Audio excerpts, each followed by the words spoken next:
Hello friends, स्वागत है आपका आपके अपने यूट्यूब चैनल पर। आज का जो हमारा वीडियो है जनरल साइंस के पार्ट बायोलॉजी से बायोडाइवर्सिटी जैव विविधता हम डिस्कस कर रहे हैं, जिसमें हमने पंच जगत प्रणाली व्हिटेकर की पंच जगत प्रणाली को एक्सप्लेन किया और पिछले वीडियो में हमने उसमें से एनिमेलिया वर्ग के अपृष्ठवंशी यानी नॉन कोऑर्डिनेट जीवों को पढ़ा। इस वीडियो में हम पृष्ठवंशी यानी कोऑर्डिनेट जीवों को पढ़ने वाले हैं।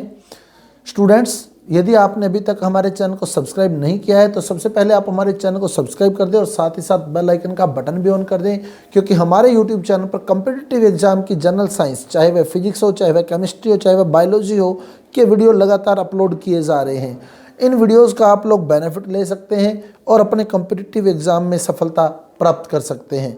आप यूट्यूब पर हमारे चैनल को शशि सिडाना नाम से भी सर्च कर सकते हैं। तो आप यूट्यूब पर शशि सिडाना सर्च करेंगे तो आपको मेरा चैनल मिल जाएगा। वहाँ प्लेलिस्ट में आप जाकर आप लोग किसी भी कॉम्पिटिटिव एग्ज़ाम की तैयारी से संबंधित वीडियो जो हैं वो जनरल साइंस के वीडियोज़ अभी अपलोड किए जा रहे हैं और बहुत जल्द मैं अन्य सब्जेक्ट्स के भी वीडियोज़ जो हैं वो कंटिन्यू स्टार्ट कर दूँगा। तो अब हम बात करने वाले हैं पृष्ठवंशियों की। पृष्ठवंशियों की जो सबसे बड़ी विशेषता है मेरुदंड की उपस्थिति। मेरुदंड, कशेरुक दंड इनमें पाई जाती है, नोटोकॉर्ड इनमें प्रेजेंट होती है। मेरुदंड, वास्तविक मेरुदंड की उपस्थिति जो है वो पहचान है पृष्ठवंशियों की। तो मेरुदंड, कशेरुक दंड की उपस्थिति, मेरुदंड की उपस्थिति सबसे बड़ी विशेषता है इनकी, मेरुदंड की उपस्थिति। इसके अलावा अगर हम इनकी बात करें तो इनमें जो सममिति होती है, जिसको पिछले वीडियो में हमने बहुत बढ़िया तरीके से क्लियर किया था, इनकी सममिति जो होती है वो होती है द्विपार्श्व सममित। ये द्विपार्श्व सममित होते हैं, सारे ही अरीय नहीं होते। अरीय सममिति इनमें नहीं पाई जाती। संगठन का जो स्तर होता है इनका जो संगठन का स्तर होता है वो अंगतंत्र प्रकार का होता है। पहला संगठन का स्तर पढ़ा था हमने कोशिकीय, उसके बाद उत्तकीय, फिर अंग और फिर अंगतंत्र। तो इनमें संगठन का स्तर अंगतंत्र का सममिति द्विपार्श्व सममित। और इनमें जो जननिक स्तर की स्थिति होती है, जननिक स्तर जो होते हैं वो त्रिकोरकी, यानी इनका जो कोरक जो होता है, इनका कोरक जिसमें एक्टोडर्म, मीजोडर्म और एंडोडर्म तीनों पाए जाते हैं। स्टूडेंट, ये पिछले वीडियोस में मैं बहुत बढ़िया तरीके से क्लियर कर चुका हूं। यदि आपने अभी तक वो वीडियो नहीं देखे तो इस वीडियो को देखने से पहले वो पिछले वीडियो देख लें, जिसमें आपको ये पूरा क्लियर हो जाएगा कि त्रिकोरकी क्या है, द्विकोरकी क्या है, द्विपार्श्व सममित क्या है, अरीय सममित क्या है। वो सारी बातें मैं पिछले वीडियो में बता चुका हूँ, जिनके लिंक मैंने डिस्क्रिप्शन बॉक्स में दिए हैं। तो जननिक स्तर इनका होता है त्रिकोरकी, यानी इनमें जो कोरक होता है उसमें एक्टोडर्म, मीजोडर्म और एंडोडर्म तीनों पाई जाती हैं। बहुत ही विकसित जीव होते हैं ये। और क्योंकि त्रिकोरकी है, मीजोडर्म उपस्थित है, तो निश्चित रूप से इनमें जो परगुहा होगी तो वास्तविक परगुहा, परगुहीय जीव होते हैं ये। परगुहीय जीवों में जो परगुहा है वो किससे बनी होती है? मीजोडर्म से। तो इनमें जो परगुहा बनती है वो मीजोडर्म से बनी होती है। सिलोम जो बनती है वो मीजोडर्म से बनी होती है। ये भी हम सारा क्लियर कर चुके हैं। तो ये इनकी विशेषताएं हैं। अब इनमें फिर विभेद क्या है, इनमें फर्क कहाँ रह गया? इनमें जो 5 वर्गों में विभाजित किया गया है इन जीवों को,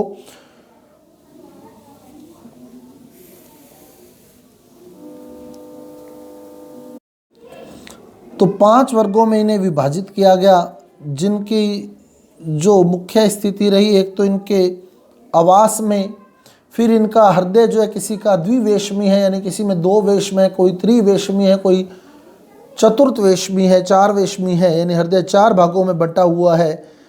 और इसके अलावा इनमें जो श्वसन तंत्र है, किसी में गिल्स पाए जाते हैं तो किसी में फेफड़े पाए जाते हैं। वो सारी बातें अब हम डिस्कस करने वाले हैं। तो 5 वर्गों में इन्हें बांटा गया, जिसमें पहला जो संघ था, 5 संघों में, 5 वर्गों में, 5 भागों में विभाजित किया गया। पहला संघ मत्स्य, पीसीज संघ,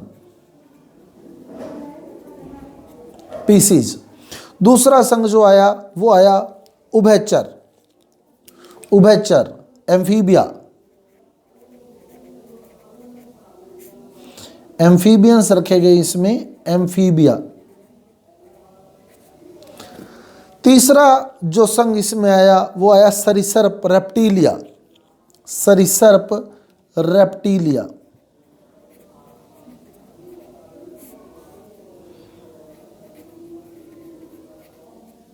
सरीसृप रेप्टाइल्स, रेप्टिलिया, रेप्टाइल्स रखे गए इसमें, रेप्टिलिया संघ बोलते हैं इसको। चौथा आया पक्षी एवीज, चौथा जो आया वो आए पक्षी, पक्षी यानी एवीज संघ इसके अंदर आ गया।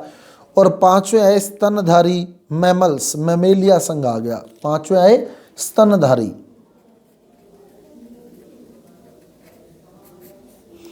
मैमेलिया। तो ये 5 संघों में इन्हें बांटा गया पृष्ठवंशियों को। सबसे पहली बात करें मत्स्य की, तो सबसे पहला तो हृदय में फर्क देख ले। इनका हृदय जो है मत्स्य संघ में जो हृदय है वो द्विवेशमी या द्विकोष्ठी होता है। यही क्वेश्चन मोस्टली आपसे पूछा जाता है, बहुत ही इंपॉर्टेंट क्वेश्चन है ये, कि पीसीज के अंदर हृदय होता है द्विवेशमी द्विकोष्ठीय। तो द्विवेशमी या द्विकोष्ठीय जो है वो दोनों में से जो भी दिया वो सही है। द्विवेशमी का मतलब है इसमें 2 वेश्म है, एक आलिंद और एक निल्य, एक आलिंद प्लस एक निल्य। इसमें 2 वेश्म होते हैं, एक आलिंद एक निल्य। बहुत ही इंपॉर्टेंट क्वेश्चन है ये, और इसी से ही मोस्टली क्वेश्चन पूछा जाता है इस संघ में से। अगर पृष्ठवंशी से आपसे क्वेश्चन पूछा जाएगा तो हृदय बेस्ड क्वेश्चन ही होता है वो मोस्टली। उसके बाद है उभयचर एम्फीबिया। एम्फीबिया जो होते हैं ये त्रिवेशमी या त्रिकोष्ठीय होते हैं। इसमें अगर वेशम पूछ ले आपसे तो त्रिवेशमी या त्रिकोष्ठीय, इसमें 2 आलिंद और एक निल्य होता है, 2 आलिंद प्लस एक निल्य, 2 आलिंद और एक निल्य होता है, तो 3 वेश्म हो गए। उसके बाद है सरीसृप। सरीसृप भी त्रिवेशमी होते हैं, सरीसृप भी त्रिवेशमी या त्रिकोष्ठीय है, तो इनमें भी 2 आलिंद और एक निल्य होता है, 2 आलिंद और एक निल्य होता है। उसके बाद है पक्षी। तो पक्षी जो है वो चतुर्वेशमी, 4 वेश्म इनके हृदय में पाए जाते हैं।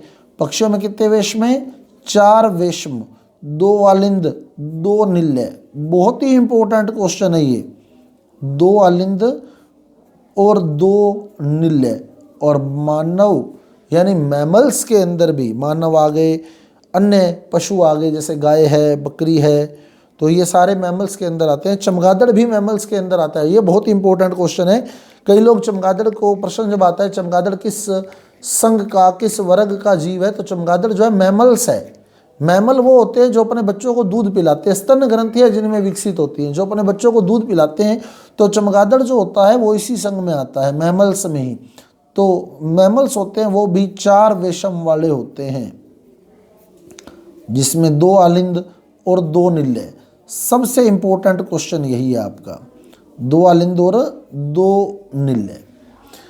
अब उसके बाद बात करें हम लोग, इसके अलावा जो शरीर में श्वसन ये करते हैं,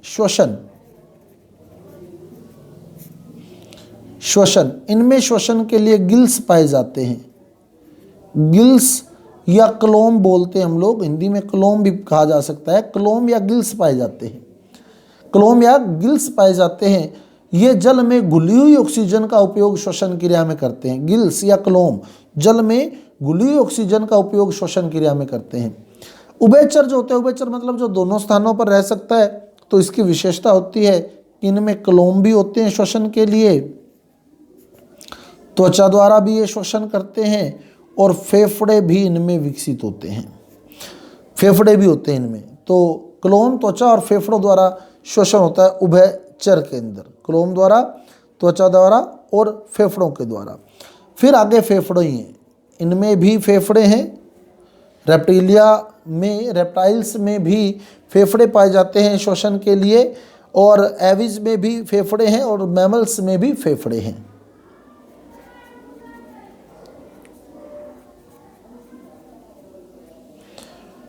अब आवास,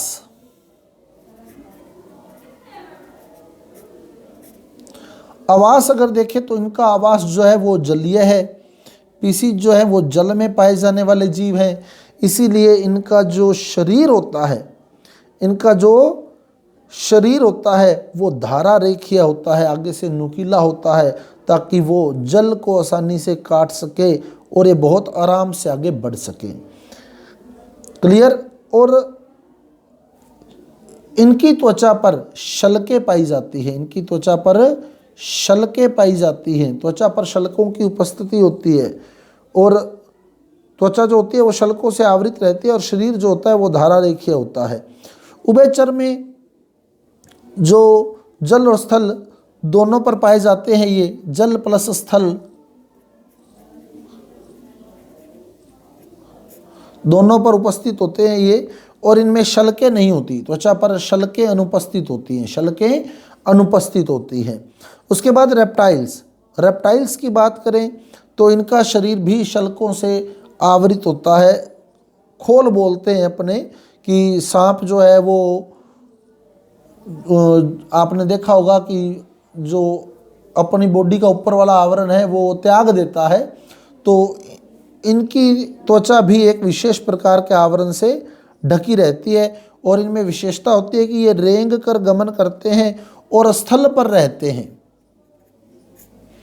ये स्थल पर रहते हैं, रेंग कर गमन करते हैं। उसके बाद अपने चलें तो पक्षी जो हैं, पक्षी नभचर, नभचर ज़्यादातर अपना जो जीवन है वो वायु में नभचर होते हैं, ये उड़ने की क्षमता इनमें पाई जाती है, इसलिए इनमें हड्डियां जो होती हैं वो खोखली होती हैं, अस्थियां खोखली होती हैं, खोखली अस्थियों में वायु भर जाती है जिससे ये हल्का महसूस करते हैं और उड़ने की क्षमता रखते हैं। शतुरमुर्ग को छोड़कर, बहुत ही इंपॉर्टेंट है, शतुरमुर्ग पक्षी वर्ग का प्राणी है, ये ध्यान रखना, पक्षी संघ का एविज संघ का प्राणी है शतुरमुर्ग, और उसमें उड़ने की क्षमता नहीं पाई जाती। बहुत ही इंपॉर्टेंट क्वेश्चन है। तो खोखली अस्थियां इनकी विशेषता होती है। और स्तनधारी के बारे में आप जानते हैं, लगभग सभी स्तनधारी जो हैं उनमें कंकाल पूर्णतः विकसित होता है और ये विशेषता होती है इनकी कि ये अपने बच्चों को दूध पिलाते हैं, बच्चों को दूध पिलाते हैं, बच्चों को जन्म देते हैं और दूध पिलाते हैं। लेकिन एकिडना जो है, एकिडना वो अंडे देता है, एकिडना स्तनधारी जो है वो अंडे देता है। लगभग सभी स्तनधारी बच्चों को जन्म देते हैं। अंडे देना विशेषता है पक्षी वर्ग की, अंडे देना पक्षी वर्ग की विशेषता है। एकिडना प्लेटिपस ऐसे जीव हैं जो अंडे देते हैं। क्लियर। उसके बाद अपने बात करें इनमें जो इनका शरीर है वो समतापी है। ये दो प्रकार के जंतु देखो, समतापी और असमतापी।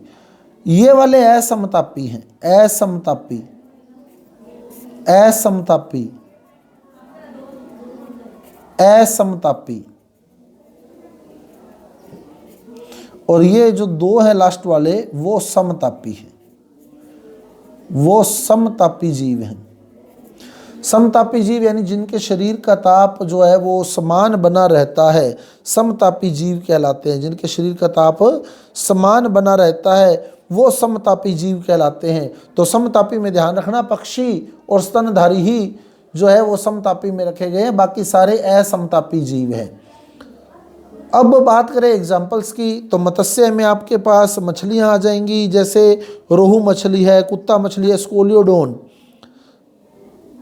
उसके बाद उभयचर में आप चलेंगे तो जो जल और स्थल दोनों पर रहते हैं, जैसे मेंढक और सैलामेंडर है, मेंढक और सैलामेंडर। उसके बाद आप चले रेप्टाइल्स में जो रेंग कर चलते हैं, उसमें आपके पास सबसे इम्पोर्टेंट सर्प, सर्प जो है वो रेप्टाइल में आ जाएगा। छिपकली रेप्टाइल है, इंपॉर्टेंट है।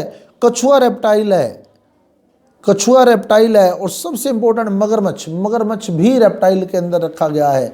ये क्वेश्चन बहुत मिस्टेक करके जाते हैं स्टूडेंट कि मगरमच्छ किस वर्ग का है, तो मगरमच्छ जो है वो सरीसृप वर्ग का जीव है, सरीसृप वर्ग का जीव है मगरमच्छ।